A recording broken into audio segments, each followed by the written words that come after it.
মিলাদুন্নবী সাল্লাল্লাহু আলাইহি ওয়াসাল্লাম স্পষ্ট ভাষায় হাদিসে পাকের মধ্যে দেখাবেন আমার নবী বলেছেন মিলাদুন্নবী নাই।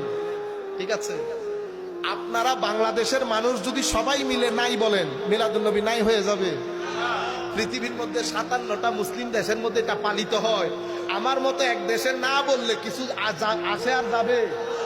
আমাদের মধ্যপ্রাচ্যের কয়েকটা দেশ টাকা পয়সা খরচ করতে করতে করতে করতে আর জায়গা নাই খরচ করার।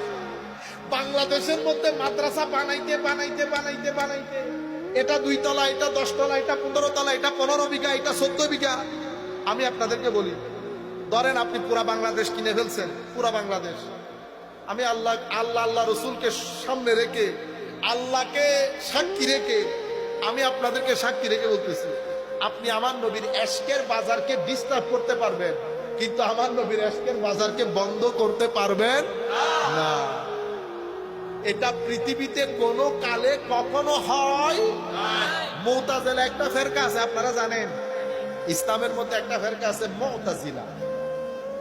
এক সময় মুসলিম সরকার মুতাজিলা ফিরকাকে প্রমোট করে আহলুস সুন্নাহ ওয়াল জামাতের উলামায়ে কেরামের উপর অসম্ভব জুলুম করেছে, বন্ধ করেছে।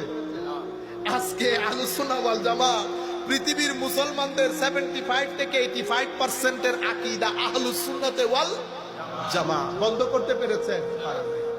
গত 70 বছরে পৃথিবীর মধ্যে প্রায় আমাদের সরকার মানে মধ্যপ্রাচ্যের সরকারগুলা 70,000 কোটি টাকা থেকে বেশি খরচ করেছে আল্লাহর ওলিদেরকে না বলার জন্য, শবে বরাত না বলার জন্য, এশকে রসুলকে না বলার জন্য। পারছেন? আমি আপনাদেরকে বলে রাখি, আমাদের মতো গোলাম পৃথিবীর যেই কোনায় একজন থাকবে, এশকে রসুলের বাতি জ্বলবে। আল্লাহর ওলিদের মাজার যেখানে যেখানে থাকবে, এশকে রসুলের বাতি জ্বলবে।